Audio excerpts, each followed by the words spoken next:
I was sitting on the veranda, sipping hot coffee from my favorite mug, when I heard the light pattern of bare feet on the wooden floor. A moment later, small arms grabbed my leg, and I smiled and leaned down. "Max, you promised to help me build a ship." The voice was full of determination, and the boy's blonde curls were disheveled in the wind. I placed the mug on the railing and picked him up. "So this is where you've been hurrying since this morning, Leo?" I asked, raising it above my head. The kid laughed loudly. "Yes, we need the fastest ship, so that we can swim far, far away.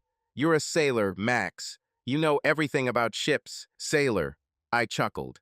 "Well, maybe a little. But for such a journey, we will need a special ship. Ready to help me build it?" Leo nodded vigorously and jumped out of my arms, immediately grabbing my palm. I couldn't help but smile. "Then let's go to Mom, have breakfast, and go in search of materials." The house smelled of coffee and fresh baked goods.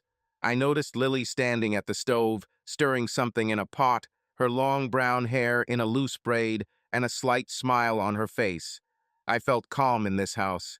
There were no demands, no reproaches. Here I was needed not as a source of money, but as a person. Lily turned around and met my gaze. Her warm brown eyes, which always conveyed concern, lingered on me a little longer than usual. "Good morning, Max," she said, coming closer and lightly touching my hand. "Good," I replied, leaning down to steal a light kiss from her. Leo, who was already sitting at the table, impatiently tapped it with his spoon. "Max, we can't have breakfast forever. We need a ship." Lily laughed, and I nodded to the baby. Okay, Captain. As soon as we eat, we'll go to work." After breakfast, we went to the shed where I stored various boards and tools. Leo was running around, excited about the upcoming construction. "Max, will the ship have a sail?" he asked, enthusiastically picking through the small pieces of wood. "Certainly. A real ship cannot exist without a sail," I smiled, picking up suitable boards. We spent several hours working together. I sawed the boards, and Leo brought nails and tools, sincerely helping in everything he could. Every time I looked up, I saw Lily watching us from the window, her face lit up with a soft smile. When the ship's hull was ready, Leo clapped his hands with delight.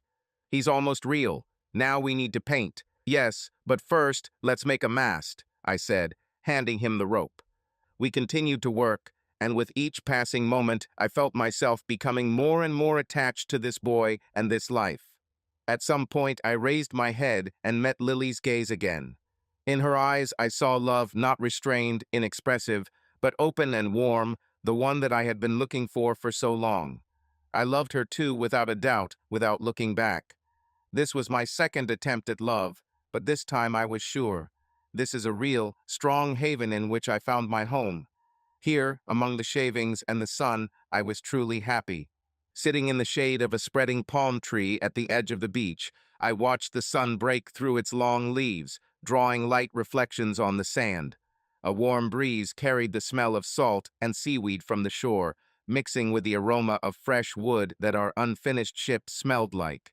Leo and I had just decided to take a short break from work, and he grabbed a brush and ran off to paint a flag for our future ship. His laughter echoed along the beach, merging with the splash of the waves, and I was left alone with my thoughts. I haven't often allowed myself to look back, but today, on this quiet afternoon, the memories came flooding in like waves that couldn't be stopped. I closed my eyes, allowing myself to drift back into the past for a moment. I grew up in a small apartment on the outskirts of the city, where the walls were thin and the nights were long and restless. Our house was in a typical American apartment complex, rows of identical brick buildings, peeling paint on the stair railings, trash cans at every entrance. The neighbors lived much the same way as we did. Work, bills, rare joys in the form of a Saturday barbecue or a trip to the supermarket when you could afford a can of soda or a candy bar. Mom worked 2 jobs, during the day at the supermarket at the checkout, and in the evening she cleaned offices in the center. I often woke up in the middle of the night from the creaking of the front door. It was she who was returning home, tired, with aching legs, but still found the strength to look into my room, kiss me on the forehead, and cover me warmly. Sometimes I heard her quietly counting money at the kitchen table, sorting through a stack of bills.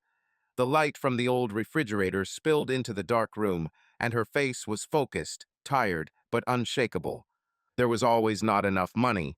We ate macaroni and cheese, cans of baked beans, peanut butter on white bread, food that was cheap but filled our stomachs.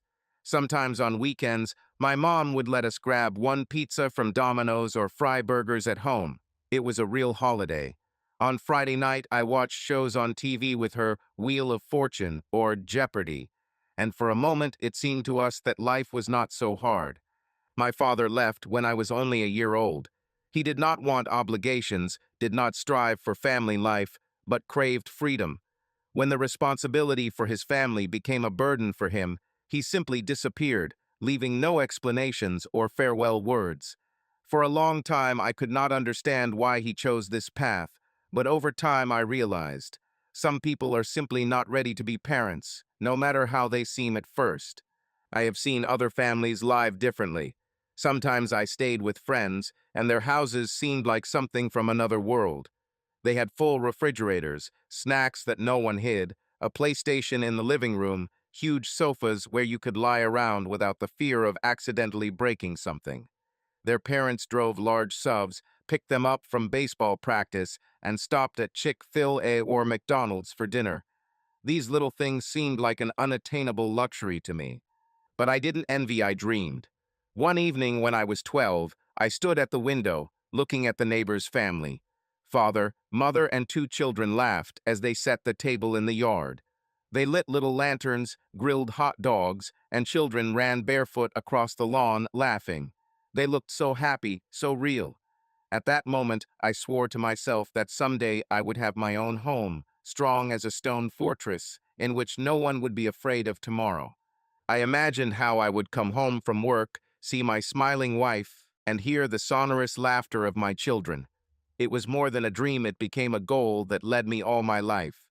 I knew I would have to work harder than others, but I was ready, because I no longer wanted to live in a world where the electric bill could mean a hungry week, where sneakers were worn out because new ones were too expensive, where my mother worked until exhaustion and still had to buy food at discounts. So I learned to work. At first, he delivered newspapers, then he worked at a gas station, wiping car windshields and filling tanks. At 15, he got a job at Walmart, where he arranged goods on shelves, and later in a small cafeteria, where he learned to make coffee and listen to other people's stories. I gave every salary to my mother, leaving a little for travel and rare trips to the movies with friends. I vowed that my family would never know what fear of tomorrow was like. After graduating from school, I understood that without education, it would be difficult for me to make my way in life. We had no savings, neither my mother nor, of course, me. When I applied to several local colleges, I knew that without financial aid, I would not be able to attend. I filled out everything I could. FAFSA for federal aid, grants, scholarships. I was lucky enough to receive some financial aid and was able to take out a student loan. It was scary, tying yourself up with debts when you don't even know how to repay them. But I understood that without this choice, I had no future. I moved from my hometown of Elm Ridge to a larger downtown, Bridgetor, where the state university was located. I chose a practical college, since studying here was cheaper than in prestigious institutions. I couldn't afford campus housing, so I rented a tiny apartment on the outskirts, in a complex where the walls were as thin as when I was a kid and the neighbors weren't always sober. I went to classes during the day and worked in the evenings. At first, I got a job at a gas station. I carried boxes, washed car windows, and sometimes replaced cashiers. It was a tedious job, but I was paid minimum wage and every cent mattered. A couple of months later, I found another part-time job in a cafe where I fried burgers and washed dishes. Sometimes, when random opportunities arose, I worked part-time at a construction site unloading trucks, helping paint fences, carrying bricks. These night shifts were hard for me. I returned home at 2 or 3 in the morning, collapsed on my creaky bed, and a few hours later got up again to study. I drank cheap coffee from convenience stores and lived on frozen meals that I microwaved. but I held on. Every month I saved a little money for a ticket home, trying to visit my mother in Elm Ridge as often as possible. She always greeted me with a smile and set the table with homemade food, which I missed so much. We sat in the kitchen for a long time, talking about everything. It was important for her to know that I was coping, and for me to see that she did not feel alone. In college, I studied economics and business management. I can't say that this topic really fascinated me, but I saw it as a tool. I understood that if I wanted to break free, I needed to understand money, how it works, how to invest it, and how not to lose it. I was especially interested in the finance courses. For the first time, I understood how to manage expenses, how not to waste money. One of the professors once told us, "The main rule of money is to work for yourself and not for other people's dreams." This thought stuck in my head. It was in college that I met Oliver Wilkes, a guy with the same fiery desire to escape his past life as I had. He studied to become a lawyer and had incredible persistence. We quickly found a common language. We both grew up in families where there was always not enough money. We both understood that we could only count on ourselves. We sat for a long time in the library, discussing not only lectures, but also the future, what it should be like in order to finally give us freedom. Oliver wanted to become a lawyer to defend people like us, those who are often overlooked by the system. I saw in him not just a friend, but a kindred spirit, someone who, like me, was ready to fight for his place in the sun.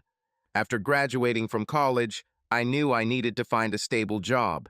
The diploma gave me some opportunities, but without connections and experience, I could not count on good offers. I ended up getting a job at a small construction company. It was hard physical work. I carried materials, hammered nails, and dug trenches. But I didn't complain. I knew that this was just a step up for me. I observed processes, listened to conversations between the foreman and clients, and studied how estimates were drawn up and projects were planned. A year later, I was promoted to foreman. Now I was responsible for a small team of workers, monitoring the schedule, distributing tasks. This was the first time I felt that I could manage people and be responsible for them. One day, Oliver asked me to help his uncle, Richard Wilkes, renovate his kitchen. The work was not difficult, but it required care and precision. I agreed, found two more guys from the brigade, and we got down to business together.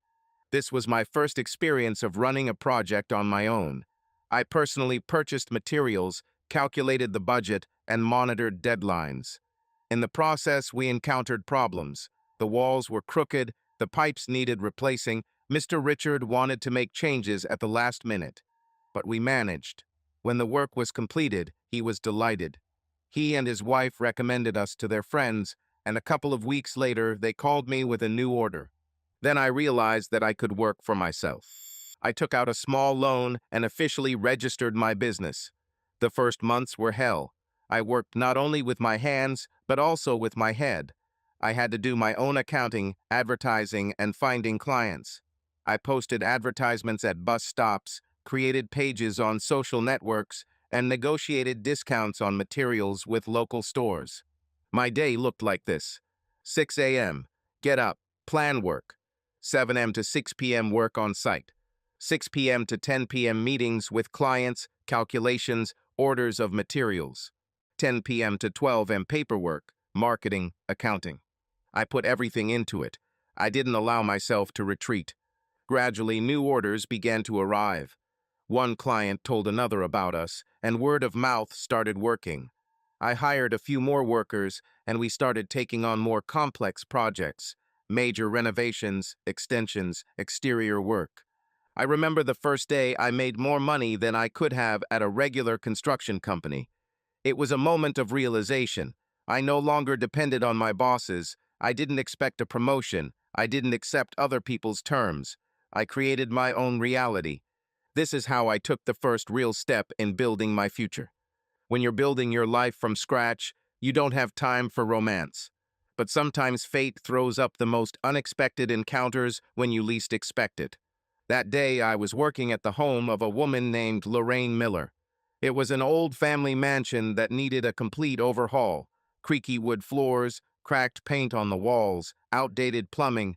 Lorraine was a widow and decided to put the house in order. For me, it was a good order large enough to cover the cost of a new tool and invest a little in expanding the business. Lorraine turned out to be a friendly, but rather strict woman. She was one of those who was used to being in control. Every day she appeared at the construction site in the most unexpected places. She could simply appear behind me when I was installing a new door, or silently watch as I sanded the floors. Her gaze was attentive, appraising, but without arrogance. One afternoon, as I was finishing tiling the bathroom, a guest appeared in the house. I heard the front door slam, and then I heard a woman's light laughter. "Mom, you are as always," sounded a voice filled with warmth and slight reproach. I turned around and saw a young woman standing in the living room, hugging Lorraine. She had long dark hair, jeans, and a light sweater. Before I could say anything, another voice came from the corridor.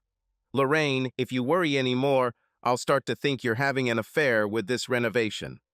Another girl entered the house just as young, but with lighter hair and a lively look. It was Isabella, Charlotte's friend. In her hands, she was holding a paper bag, from which came the smell of fresh baked goods, apparently from a local cafe. "Charlotte, dear, you know me." Lorraine laughed. "I just want everything to be perfect." I turned my gaze back to the tiles, trying to concentrate on my work. I'm used to clients bringing guests. Sometimes they were friends, sometimes relatives who wanted to see how the renovation was going. Usually, they did not pay attention to me, perceiving me as part of the interior, a guy in work clothes covered with construction dust. But after a couple of seconds, I felt someone's gaze. Raising my head, I met Isabella's eyes. She clearly didn't expect to see me here. "Oh, sorry, I didn't notice you," she said, slightly embarrassed. "It's okay," I replied, standing up. "I'm just doing my job." Isabella smiled. It was that same smile that instantly puts you at ease with a person. "So, you are the same master that Charlotte's mother spoke so colorfully about?" she asked, crossing her arms over her chest. I chuckled. Lorraine shook her head and took the bag of baked goods from Isabella. Isabella smiled and put another small box and 2 cups of coffee on the table. "This is for you and your workers," she said, nodding in my direction. "I think a little break and something tasty wouldn't hurt." "He's doing a great job, honey. Will you stay for tea, or are you busy?" Charlotte looked at Isabella, who shrugged, and after a second the girl looked at me again. "I think I'll stay." She smiled again, and I suddenly realized that this day could be remembered not only by good work, but also by something more. After half an hour, I took a break to go outside and stretch my back. Lorraine's house was in a good neighborhood, not upscale, but cozy, with spacious houses, manicured lawns, and tall trees along the road. I leaned against the back of my truck, lit a cigarette, and looked toward the house. Isabella stood on the porch, holding a cup of coffee in her hands and watching me. "Do you always work so fast?" she asked, going down the steps. "I'm trying," I shrugged. "I would like to finish the project on time. There is always little time, but a lot of work." She took a sip of coffee and frowned slightly. "Lorraine told us that you started your business from scratch. This is true." I nodded. "Something like this. After college, I worked in a construction company, then took on several private orders, and then I realized that I could work for myself. Since then, I've been spinning everything myself." "Impressive," she said sincerely. "Nowadays, few people really achieve something without someone's help." I chuckled. "Believe me, I had no help. All I have is work and perseverance." She was silent for a second, then looked at me a little more carefully. "Do you like what you do?" I thought about it. "I like the job. I like to build, repair, and see the results of my efforts. I like to see how houses change, how something new comes out of something old and dilapidated. In the future, buy and furnish your own home." She smiled. This conversation lasted only a few minutes, but it left me feeling as if something new had just appeared in my life. A feeling I didn't expect. The next day, when I returned to work, I found myself waiting for Isabella to appear. I couldn't wait to hear her voice again, to see her smile. The next day, I decided to meet with Oliver. We hadn't seen each other for several months, and I wanted to know how things were going with him. Besides, he was local, and I wondered if he knew anything about Isabella. Oliver worked as a lawyer at the small but respected law firm of Hunt and Partners. Ever since college, he had dreamed of becoming a lawyer, and although his business was going well, he often complained that he spent too much time in the office. When I called him, he, without hesitation, suggested meeting at Jacob's Bar, a cozy establishment not far from his work. It was a typical place where lawyers, brokers, and other office workers flocked after a long day to relax with a glass of whiskey or beer. I arrived a little earlier and took a table by the window. The bar was decorated in a classic American-style dark wooden panels, a counter behind which there was always a smiling bartender and soft, slightly dim lighting, creating a cozy atmosphere. The TVs showed news and sports games, and in the far corner there was live music playing quietly. An old man in a threadbare jacket strummed a guitar, singing old blues tunes. The room was quite lively. Several guys in shirts with rolled-up sleeves were animatedly discussing something at the counter, and an elderly man nearby was sipping bourbon, staring at the phone. In another corner sat a group of girls, laughing at something on the phone of one of them. 10 minutes later, the door swung open with a bang and Oliver walked confidently into the room. His suit looked impeccable, but I knew that despite his expensive appearance, he was still that college kid who could sit on the ground in the park and drink cheap beer straight from the bottle without any problem. Max, finally, he patted me on the shoulder and sat down opposite me. "How are you, buddy? Still up to your neck in work?" I chuckled. "As you can see, I work tirelessly. And now you are an important person, suits, documents, courts." "Oh yes, this is exactly how I imagined my adult life, 20 hours a day, sitting in the office and listening to rich people trying to sue each other," he chuckled. "But I admit, the work is interesting. Sometimes there are such cases that at least write a book." We ordered a beer each, and the conversation gradually moved on to its usual course. We discussed old acquaintances, remembered our student years, and even laughed about how we once almost got kicked out of the course for arguing with a professor about the real estate market. But at some point, I decided it was time to ask the main question. Talking about Isabella. "Listen, Oliver, do you happen to know a girl named Isabella, friend of Charlotte Miller?" he thought, twirling the edge of the napkin around his finger. "Isabella. Yes, I think I know who you're talking about. She studied at the same university as us, but was in a different department. As far as I remember, she studied art or something related to design." "Exactly?" I asked again. "Absolutely. She was always different from the rest. You know, there are people who stand out not only for their appearance, but for their energy. That's exactly what she was like. Smart, ambitious, with a lively look. Not the kind of person who just goes with the flow." I nodded, remembering her confident smile when we talked outside Lorraine's house. "What, did you meet her?" Oliver raised his eyebrows, grinning. "You can say so. I met her at one of the orders. I found her." "Interesting." Oliver narrowed his eyes and grinned. "Are you saying you finally like someone?" "Max, I was starting to worry that you liked my company more than women." I shook my head but chuckled. "I just didn't expect to meet someone like her. There's something about her." "What attracts you?" I looked at him and nodded. "Yes, maybe I can't explain it." Oliver took a sip of his beer, looking at me thoughtfully. "You know, I ran into her a couple of times at university events. She was always confident and ambitious. I think you should find out more about her." I thought about his words. "Does she have someone?" Oliver shook his head. "Don't know." This information got me thinking. Perhaps I actually had a chance to get to know her better. But before I started thinking about anything more, I needed to finish working on Lorraine Miller's house. The evening was drawing to a close. The bar filled with even more people laughing, talking, some ordering another round of drinks. Oliver looked at his watch and sighed. "I have to get up early tomorrow, and I think you will too. So let's make a deal. If you decide you want to get to know her better, I'll help you get some information. After all, I'm a lawyer. I know how to delve into details. I chuckled. If necessary, I'll contact you. We paid, went outside, where it was already noticeably colder, and went in different directions. I got into my truck, started the engine, and looked in the rearview mirror.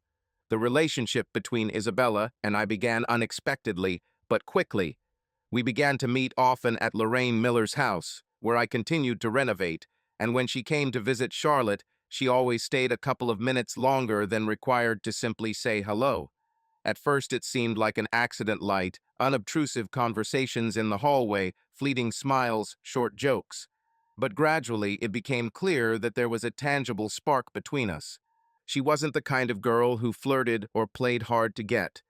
On the contrary, there was always confidence in her gaze. When she asked how work was going, it seemed to me that she was really interested in the answer. I felt it in every cell of my body. Her presence changed my day. Our first real date happened spontaneously. It was a normal working day.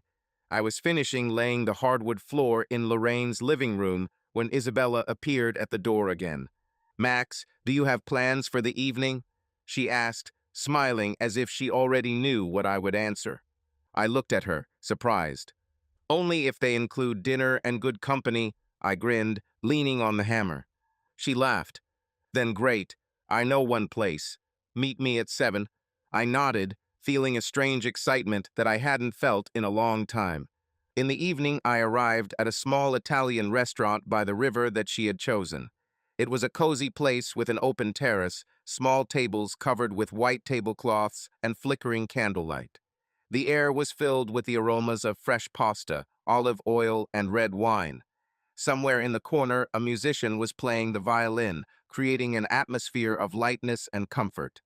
When Isabella entered, I noticed the waiter's gazes linger on her for a second. She looked elegant, but without unnecessary pathos jeans, a light blouse, her hair slightly disheveled by the wind. She was a natural. We ordered wine, and the conversation flowed naturally. She said the same thing as Oliver, only in more detail, that she studied design and dreamed of opening her own studio. But like many young professionals, I was just looking for opportunities to get started. She talked about her passion for creating cozy interiors and how she loves working with colors and textures. "I've always been attracted to the idea of making home a place where you want to come back," she said, looking at me over her glass. I chuckled. "You and I are doing almost the same thing. I create houses, and you make them beautiful." She nodded. "Perhaps someday we will work together." I felt like those words left something more than just a joke in the air. I told her about my journey, about how I built a business from scratch, how I carried bricks, spent nights counting estimates, closing loans, fearing that I wouldn't be able to handle it. How I learned not only to build houses, but also to manage people. She listened carefully, and for the first time in a long time, I felt that I could speak honestly, without hiding any difficulties or fears. When dessert was brought, tiramisu, which we decided to take for two, we fell silent, just enjoying the moment. From that evening, everything moved even faster. Isabella was a person who was not afraid to show her feelings. She texted me in the morning, brought me coffee when she knew I was having a long day, and called me just to find out how I was doing. I'm not used to this kind of attention. I was too busy with work. But Isabella saw. She looked at me as if she knew something about me that I myself did not yet understand. She wasn't afraid to speak up. If I was tired, she didn't say, "Oh, poor thing," she said, "Max, you need rest. Let's go somewhere for the weekend." If I doubted some work decision, she would ask, "What exactly do you want?" We were different. I am used to building my life on survival, on struggle. She lived with the feeling that the world can be changed if you have a goal. But one thing united us: the dream of a home that would truly be ours. Despite the fact that we grew up in different conditions, I did not have a father, and she, on the contrary, had a large and friendly family. We both wanted the same thing. I wanted my children to never have the fears that I had, so that they don't fall asleep hearing their mother counting the last money. She wanted to create a home that people would want to return to, where every corner will be filled with warmth and comfort. By that time, my business was already taking off. I expanded the team, started taking on large orders, and was able to close all the loans. For the first time in a long time, I had not just a job, but a future. And now that she was nearby, I began to think not only about how to earn money, but also about why I was doing it. One day, we were sitting on the roof of her house, drinking wine and watching the sun slowly disappear behind the horizon. "Where do you think you will be in 10 years?" she asked. I looked at her and, without hesitation, answered, "In a house that he built himself, with my wife and children." She smiled. "Good plan. And you?" "In the same house. With you." We were silent, looking at the evening city, and a month later I decided to propose to her. This is how my marriage began. Isabella always dreamed of a big, luxurious wedding where everything would be perfect, from exquisite decor to live music and hundreds of guests. She had imagined this day since childhood, leafing through glossy magazines, planning every detail in her head. And now that this moment had come, I knew that I wanted to do everything possible for her to make this dream come true. By then, my business was thriving. We took on large orders, I expanded the team, and financial stability finally allowed me to not count every dollar I spent. Therefore, I spared no expense to make this day truly unforgettable for Isabella. We chose a luxurious country mansion an hour's drive from the city, an old mansion surrounded by greenery, with a spacious garden and columns, like in the best American films about classic weddings. Tall oak trees grew around, white tents stood on the lawn, and garlands of hundreds of small light bulbs flickered above the heads of the guests. When the sun began to set, the entire garden was filled with a soft golden light, creating a truly fabulous atmosphere. Isabella insisted on a live orchestra, and she was right. Violins, guitars, light pianos, all this added sophistication, making the evening even more magical. The music sounded in unison with the warm summer air, with the smiles of the guests, with the ticking of champagne in the glasses. More than 100 guests gathered. These were mostly Isabella's relatives and friends. Her family was large, loud, filled with people who laughed heartily and hugged each other as if they hadn't seen each other in ages, even if they saw each other every week. There were far fewer people on my side, basically just my mom and Oliver, but that was enough for me.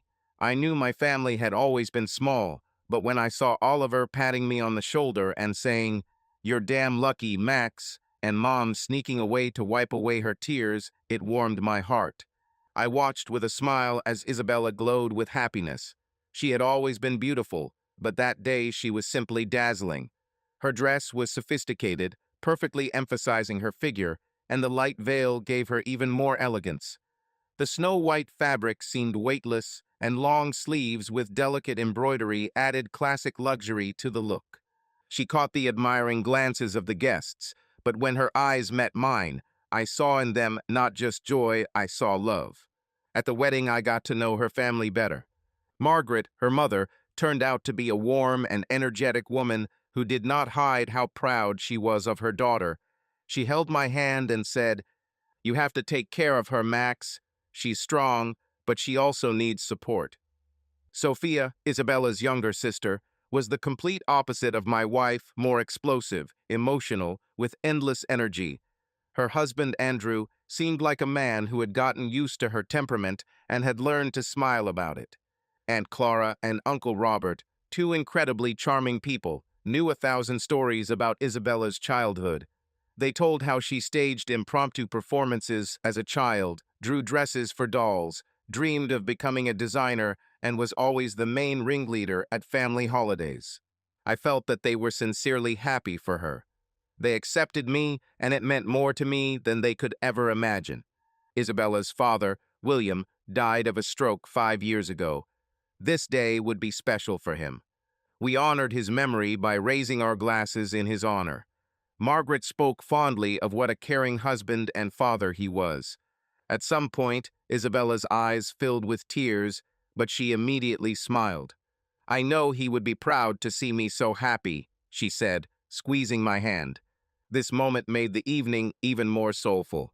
Despite all the joys, we did not forget those who were important. The ceremony took place in a surprisingly warm atmosphere. We exchanged vows in front of all the guests. I remember how her fingers trembled when she put the ring on me, how her voice trembled slightly when she said the words. "You have become my home, and I promise to be yours."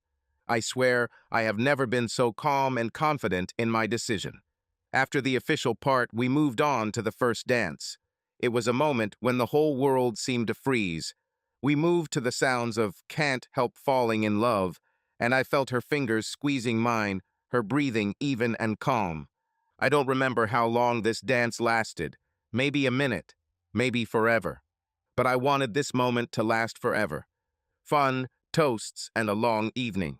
After the dance, dinner began and the fun continued.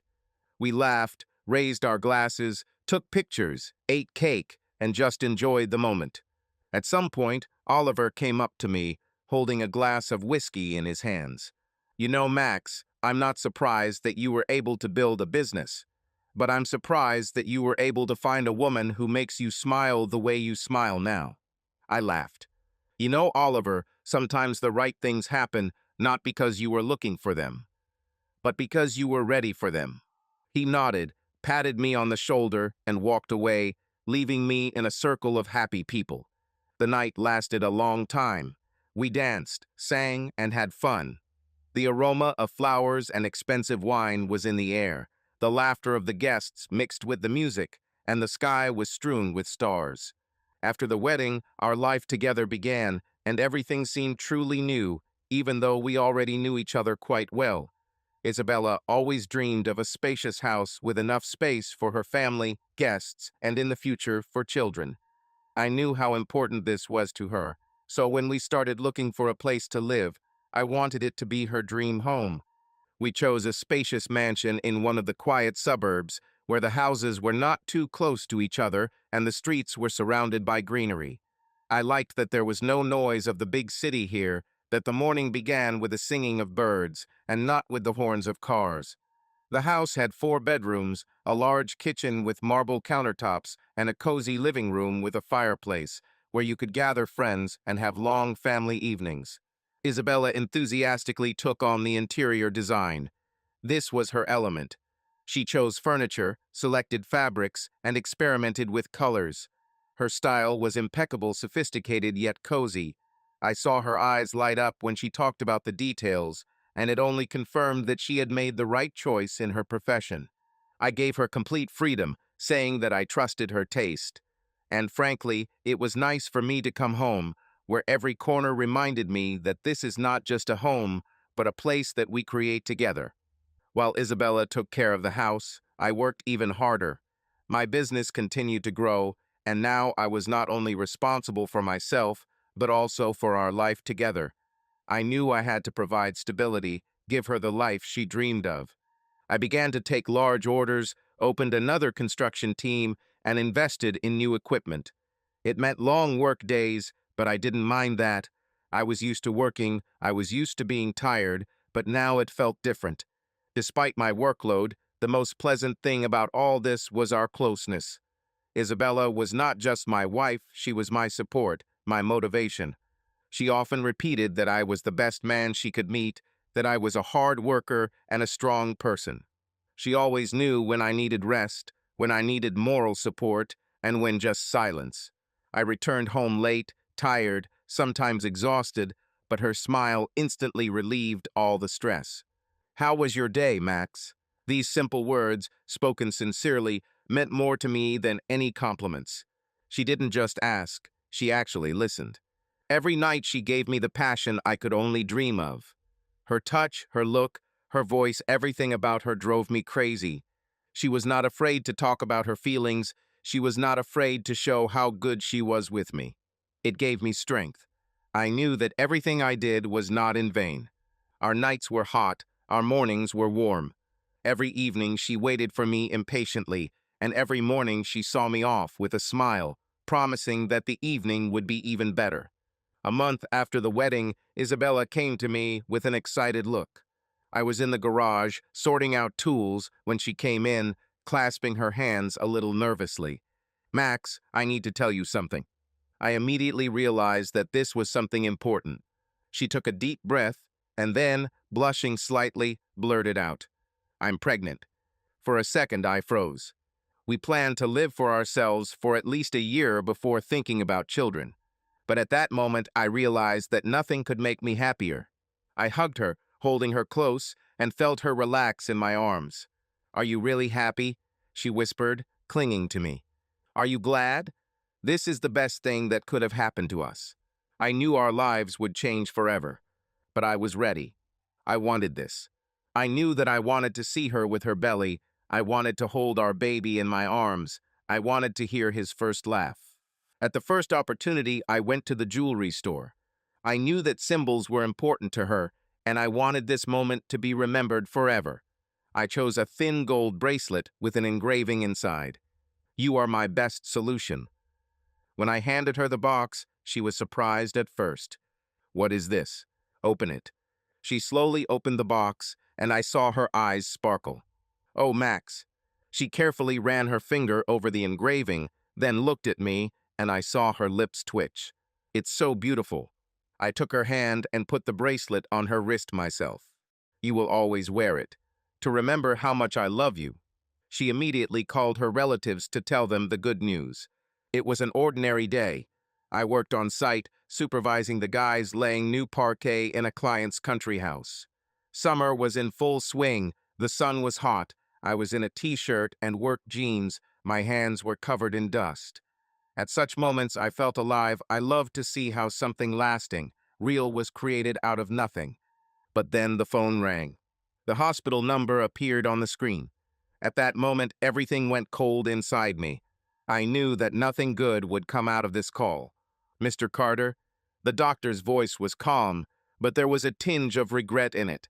I clutched the phone in my hand. "Yes. I'm sorry, but your mother has passed away. Stroke."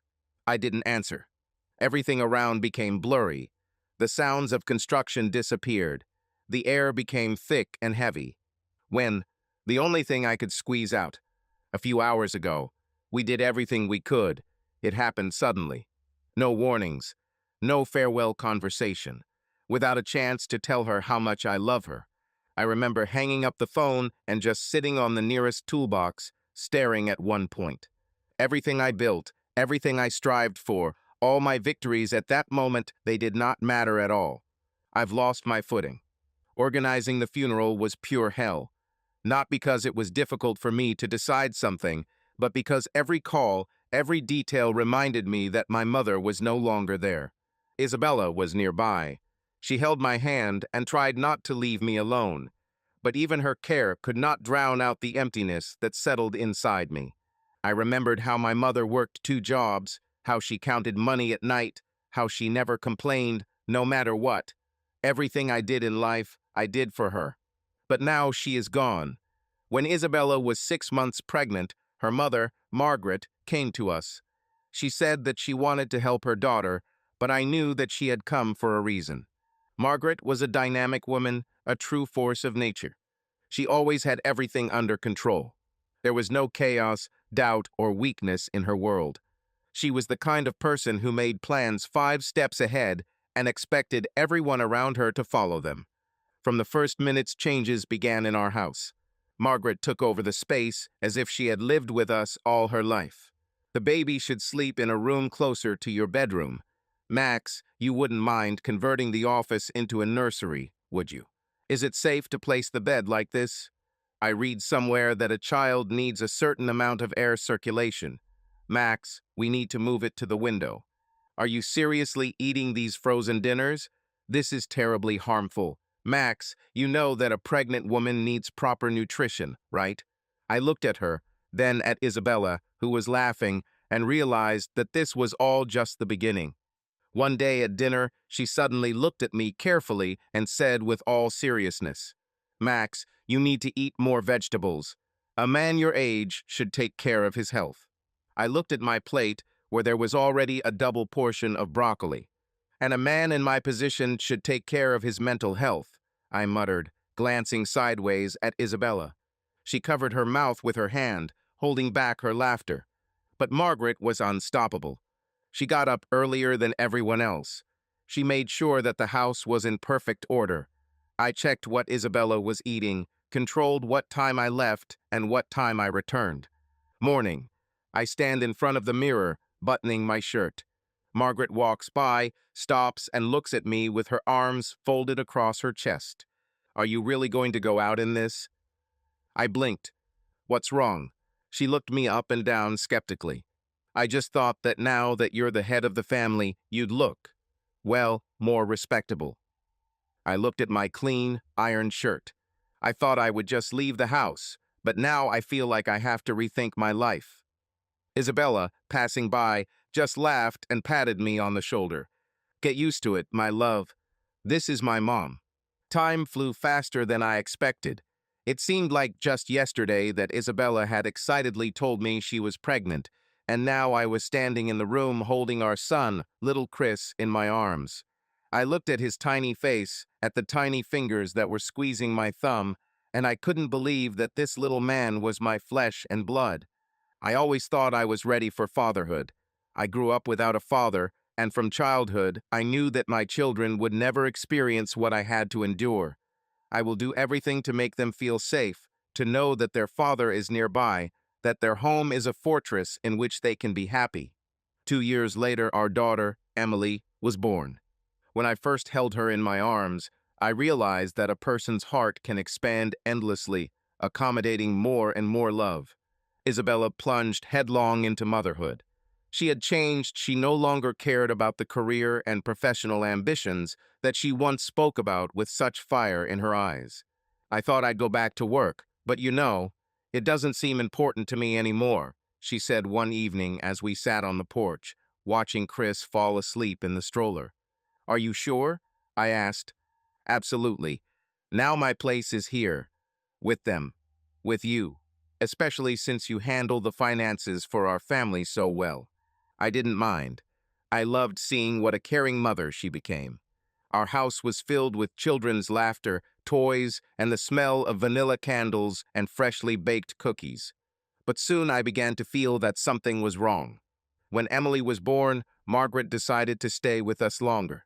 Isabella needs help with her 2 children, Max. This is not up for debate, she said, as if we had no say at all. I tried to argue, but it was no use. At first, it seemed logical. The first months with 2 children were indeed difficult. But then the months turned into a year, and I realized that Margaret was not going to leave. But even Margaret wasn't the biggest surprise. One evening when I returned from work, there were suitcases in the house. I walked into the living room and saw Sophia and Andrew. What's going on here? I asked, slowly entering the room. Isabella looked at me with the same look that I already knew well. We have to help them, Max, she said. This is a family. It turned out that their house was repossessed for non-payment. They lived on credit for years, did not pay bills, did not work, hoping that everything would somehow be resolved. Now it was up to us to decide. Sophia and Andrew moved into one of the guest bedrooms, rearranged the living room furniture, stocked the pantry with extra food, and their water and electric bills doubled. But it didn't end there either. A couple of months later, Frank appeared at the door. Max, I have a brilliant business idea, he exclaimed at dinner, waving some kind of paper covered in writing. I sighed heavily. This was Frank's third brilliant idea in the last 2 years. The previous 2 ended with the money simply disappearing and explanations being vague. Invest just 10,000, and in 6 months we will double the amount, he continued enthusiastically. I looked at Isabella. She looked at me with that same look. We have to help, Max, she said calmly. This is a family. I closed my eyes and took a deep breath. I began to feel like I was losing control of my own life. My home was no longer mine.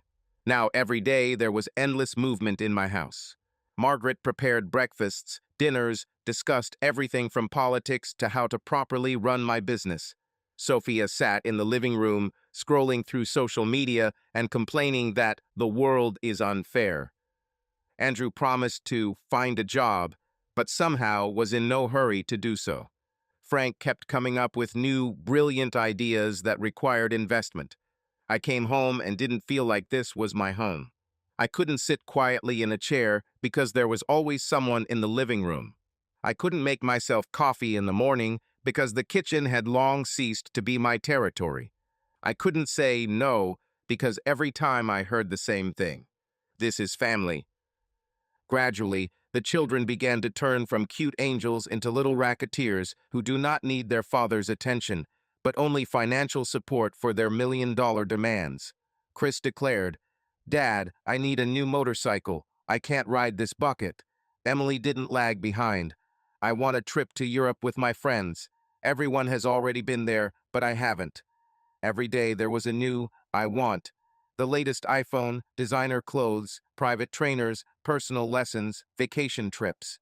They no longer asked, they demanded, and it seemed that their appetites were growing every week. But perhaps the most offensive thing was that no one from this entire family ever asked what I wanted. Perhaps I should have stopped all this then, not been a weakling, put everything in its place. But then it would have meant complete defeat, divorce. The children would have remained with Isabella 100%, since she indulged all their whims and was only the one who spoiled their paradise with her eternal fatigue and lack of mood. Finances would also have to be divided in half, as well as alimony for the children and payments to Isabella, whom I so naively loved. My male ego couldn't stand it. It would be a complete collapse. Maybe that's why my naive brain and love so blindly continued to believe in a big and happy family. I've always known that people change over time. Life hardens, circumstances put pressure, habits take root. But I never thought that one day I would look back and not recognize my own wife. Once upon a time, Isabella was the very woman with whom I dreamed of spending my whole life. Kind, attentive, warm. She greeted me with a smile, with hugs, with a warm dinner, even if she was tired during the day. She looked at me with love, with admiration, as if I was a person she could rely on. And I really was like that. I solved all the questions and even more. But over time, something changed. No, not right away. It happened slowly, like drops of water that wear away a stone over the years. At first, I didn't notice. I thought that these were temporary difficulties, fatigue, children, everyday life. But then I started to see. Isabella has changed. She turned into her mother. I once thought Margaret was a temporary phenomenon. I was wrong. She didn't just stay in our house, she took up residence in Isabella's head. Tone, intonation, claims everything became hers. "Why are you so late again? Do you ever go home? I'm tired, I've been with the children all day, and all you know is that you're working." If earlier she appreciated my efforts and, on the contrary, said that this was all very important, thank you for everything, now she took them for granted. No, of course I understand. Marriage is not an eternal honeymoon. These are not constant declarations of love and passionate nights. This is routine, compromises, mutual assistance. But I didn't think that mutual assistance would turn into one-way traffic. I work 12, 14 hours a day to maintain this house, pay the bills, and provide comfort. And she just complained. If in the first years our nights were full-blooded, hot, real, now the bedroom has turned into Antarctica. Once upon a time, she reached out to me, kissed me, whispered words that made my blood boil. Now there was only silence and cold in the bedroom. "I'm tired. The children are exhausted. Let's not today." And "not today" became forever. We still slept in the same bed, but it was as if an invisible wall had grown between us. "Well, maybe we can just hug," I once suggested. She looked at me like I was an idiot and said, "Max, I'm hot." The woman who had previously been looking for an excuse to cuddle up to me was now looking for a reason to stay away. I even began to doubt whether I was breathing something deadly in my sleep. Maybe I snore. I asked Oliver one day when we were sitting at the bar. "No, brother," he grinned. "You're just married. Although, after a couple of unsuccessful attempts to build a family, I realized that everything is fair. I give money, they give sex.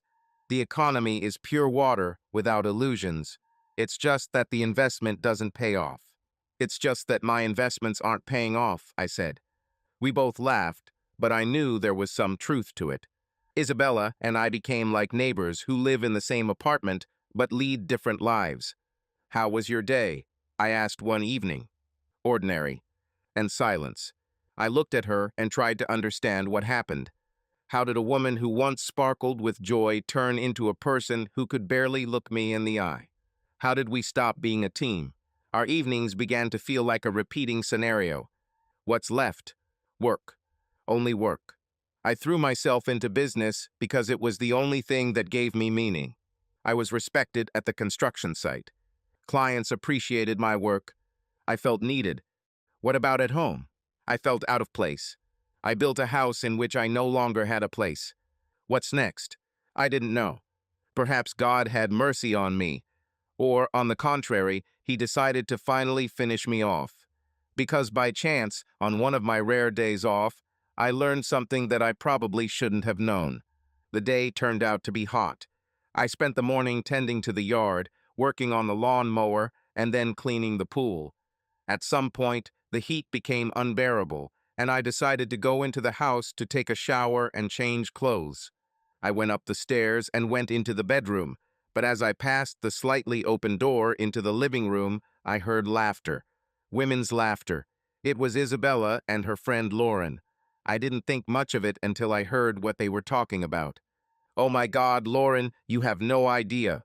Isabella's voice sounded mocking. "I can imagine that this poor Max still thinks that we're just having a cooling-off period." And she laughed. "Seriously? Is he still trying?" Lauren played along with her. "Yes, you should have seen it. Sometimes he even makes attempts to show tenderness. Imagine, recently he tried to hug me. I almost laughed right in front of him." Isabella giggled. I said I was hot. "Well, so what? To some extent true." "Well, how is your new toy?" Lauren said mockingly. "Haven't played enough yet?" "Oh, Thomas, God, Lauren, it's like going from a bicycle to a race car." Isabella's voice became lazy and dreamy. "This is not boring, sweaty, monotonous family duty. This is greed, this is hunger, this is real male power. He doesn't just try, he makes me forget how to breathe." "What's the difference?" Lauren chuckled. "Difference?" Isabella snorted. "For example, in the fact that he has a body like that of a predator, strong, hardy, tough. When he leans on me, when he presses me, I feel that there is a beast under me. Not some." She grinned, shaking her head dismissively. "Not like Max." Something cold squeezed my chest. "Are you seriously comparing him to him?" Lauren giggled. "Oh, I'm not even comparing, I just realized how faded everything was before. With Max, it's boring, monotonous, without fire. No taste. Everything was done according to the clock, according to the rules, without the slightest spark. And Thomas, he tears me up. He does it the way a real man should do it. Honestly, Lauren, I don't understand how I could have been content with measly crumbs for so many years. But you know, I did everything right. Back when I first saw him at Charlotte's house, I told my mother about him. She said, 'Take a closer look, Isabella. A man with such perseverance and hard work can provide for you. And love, it can always be found on the side.' And I did the right thing. I closed my eyes. The whole world narrowed to this room and her words. "And your poor cuckold hasn't guessed anything yet?" Lauren asked with a grin. "There's not even a hint." Isabella laughed. "He comes home from work, tired, empty, miserable. He collapses on the sofa, thinking that he has everything under control. Meanwhile, his faithful wife receives something he never even dreamed of." I took a step back. My heart was beating so hard that it seemed like it could be heard. I was betrayed. But the worst thing was the realization that for Isabella, this was not something serious from the very beginning of our relationship. It was fun. It's funny. Nothing personal, just a husband who is too busy to notice that someone else has long taken his place in bed. And I suddenly realized this woman with whom I lived for so many years, whom I provided for whom I worked, raised children, this woman never loved me. She was just waiting for the moment when I would become naive and comfortable. Perhaps I was damn naive. Perhaps for too long I played the role of a convenient husband who doesn't ask unnecessary questions. But at that moment, when all the pieces of the puzzle came together into a single picture, it dawned on me. It was not just a click in the head, It was an explosion, scattering into thousands of sparks of rage, disappointment, and cold realization. I could no longer remain that guy who is called comfortable behind my back, the one who pays the bills while his wife explores her sensuality with some tanned fitness instructor. For those who think that family life is a partnership and not endless coverage of other people's loans. It's time. It's time to stop being a free ATM with a free repair feature. It's time to regain your dignity and respect. The decision came instantly. Lauren didn't even need to explain anything. Her conversation with Lorraine said it all. Her whole posture screamed, "Well, what are you going to do now, dear?" "Well then, darling, you'll see now." I didn't mean to throw a tantrum. I wasn't going to start a scandal in the spirit of a reality show with suitcases thrown out the window and shouts of, "I know everything," against the backdrop of a lover frozen in horror. It would be a banal, too predictable ending. No threats, no scenes, no assault, although the thought of punching someone flashed, not even just one. I simply decided to turn off the switch of their comfortable life. Money.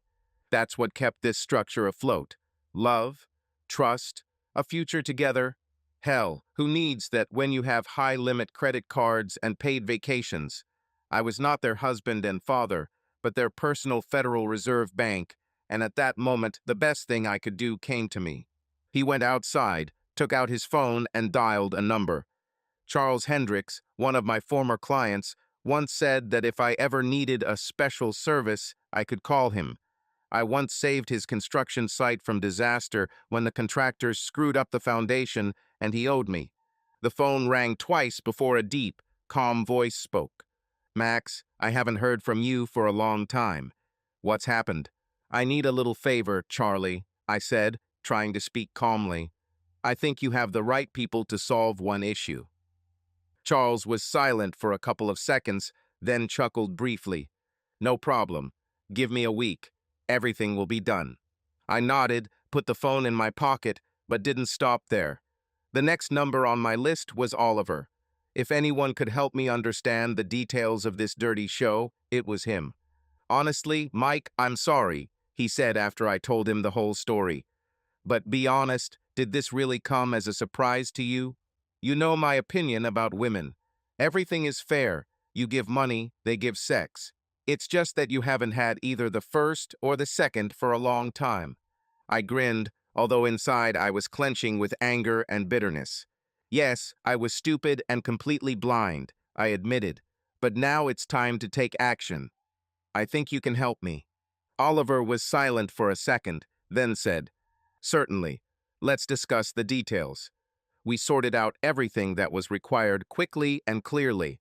After a short goodbye, I turned off the phone.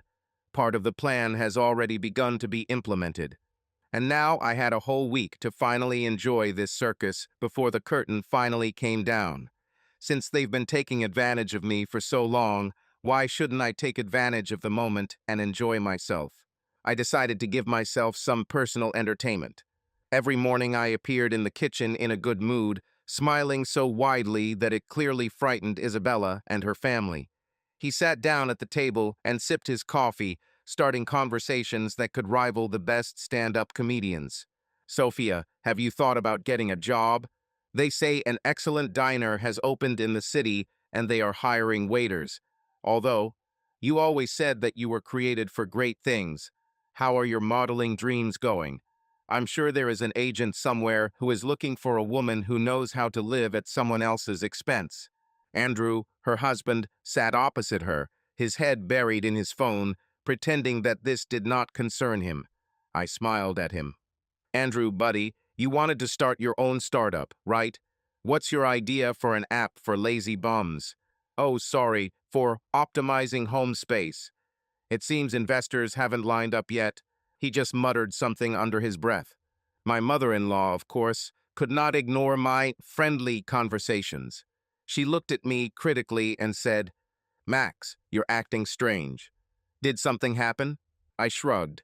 "No, Margaret, I'm just thinking about the future. Suddenly, we all will soon have to get used to new realities. By the way, do you know where you can rent a house inexpensively?" Yes, purely hypothetically. She frowned, but did not attach much importance to these words yet, and I enjoyed every second. They were used to seeing me as a cash cow, and I decided it was time to finally have some fun, watching them get nervous, not understanding why my tone had suddenly changed. The children were not left unattended either.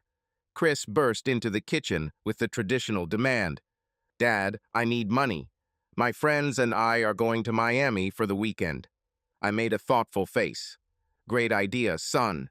It's great that you learn how to make money so early. It will be a valuable experience. What? He stared at me as if I had just spoken Chinese. Well, you don't think I'll give you money for a party? I took a sip of coffee and smiled. I'm sure you can handle it yourself. Maybe you can get a part-time job. Chris was clearly not ready for such a turn. His mouth opened, then closed, and then he just turned around and walked away, muttering something under his breath. Emily appeared a little later with a face full of confidence. Dad, I need a new phone. Mine is already old. He came out 3 months ago, I noted. Yes, but there is already a new model. She was indignant. Lily, Jessica, and Samantha already have these. This is humiliation, do you understand? I thought for a couple of seconds and then nodded. You're right, honey. This is truly terrible. Do you know what we'll do? Take the catalog, choose any model, and put it on your gift list for next year. What? Emily lit up like fireworks. Dad, this is not serious. Well, I'm working seriously to pay for all your urgent needs, I smiled. Maybe now it's your turn. And that was just the beginning. On Monday, the first stop will be the bank. Fitness club, canceled. Favorite beauty salon, goodbye. Payment for a new BMW. Good luck finding a new sponsor. Credit cards, blocked. Joint account, closed. I decided to close access to the feeder. Everything was as easy as shelling pears. I even left a note on the kitchen table so they wouldn't have to rack their brains. Sorry, but your limit has been reached. The bank no longer issues loans without collateral. Your balance, $0. Good luck. I didn't care how they would react. Will it be a shock? Anger? Trying to call me sobbing and assuring me that I got it all wrong? Doesn't matter. The process itself was important. I turned off the phone and went to Oliver. He should have already had the documents ready to sell my business.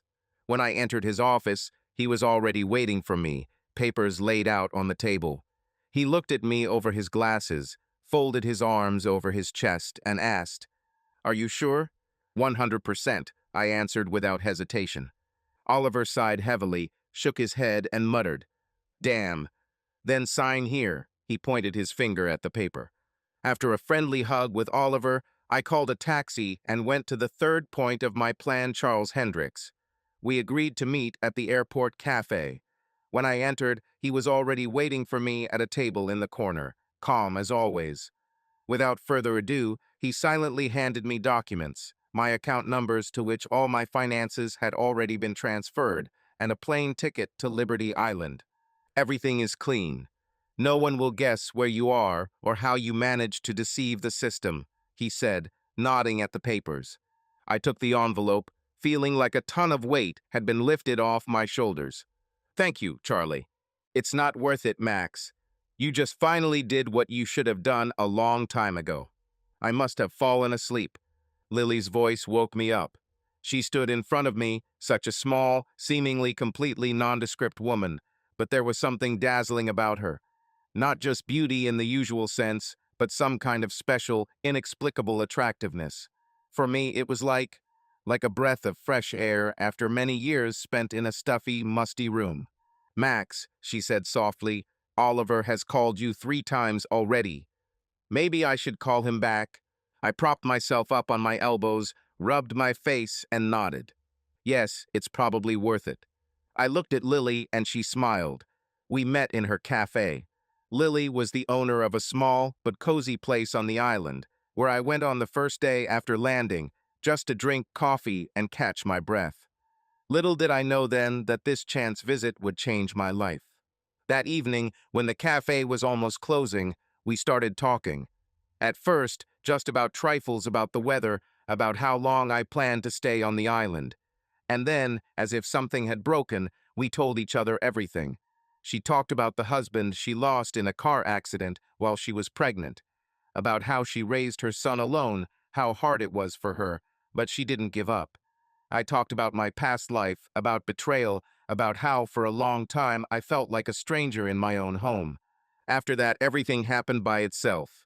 I went to the cafe more and more often. Then I began to linger and help with little things. And her son, little Leo, literally never left my side. We built sand forts on the beach, rode bicycles, and learned to race and swim. For the first time in a long time, I felt truly welcome. And one evening, when the three of us were watching some cartoons, I just stayed. We fell asleep on the sofa, and in the morning I woke up and realized that I didn't want to leave anymore. Lily and Eo were only happy. This is how our story began. I looked at her and wanted to take her to bed, but it was daytime, Leo was still awake, and I had to dial Oliver first. Lily, as if reading my thoughts, smiled even wider, handed me the phone and, laughing, ran to her son. But the call still needed to be made. We spoke regularly on the phone, and Oliver was happy to keep me updated on how my former, loving relatives were coping after my disappearance. After I left, their lives immediately went downhill. Isabella, accustomed to luxury, was forced to find ways to pay the bills. For the first couple of months, she still tried to hold on, sharing plaintive stories with friends and hoping for help from those around her. But no miracles happened. Margaret, too, was not used to the new state of affairs and quickly began accusing her daughter of fucking up her main sponsor. Sophia and Andrew, left without comfortable free housing, were forced to move to a worse apartment with Uncle Frank. He suddenly realized that his business ideas, without my contributions, were no more expensive than a roll of toilet paper. The only people I left anything for were my children. I wrote a letter to each of them explaining the reason for my leaving. I knew they probably wouldn't miss me, but the only thing I advised them was to try to look at life from the other side. I left each of them an invoice to pay for their education, a start to their independent life, as well as a monthly minimum payment for living expenses until they came of age. Everything else is in their hands and will depend only on them. I took a deep breath and dialed the number. Oliver answered almost immediately. Speak already. Isabella is now entertaining men for money, brother. Are you serious? Absolutely. I saw her in person. Short skirt, red lipstick, a look that says, I'm ready for anything. And you know what's funny? I recently found out that Margaret's boyfriend had filmed her. She found out, and they started a scandal in public. I was screaming with laughter after this call. Oliver just made my day. Well, you still have fun all night, taking my story to pieces. And I have to go. Lily doesn't like to wait, especially today.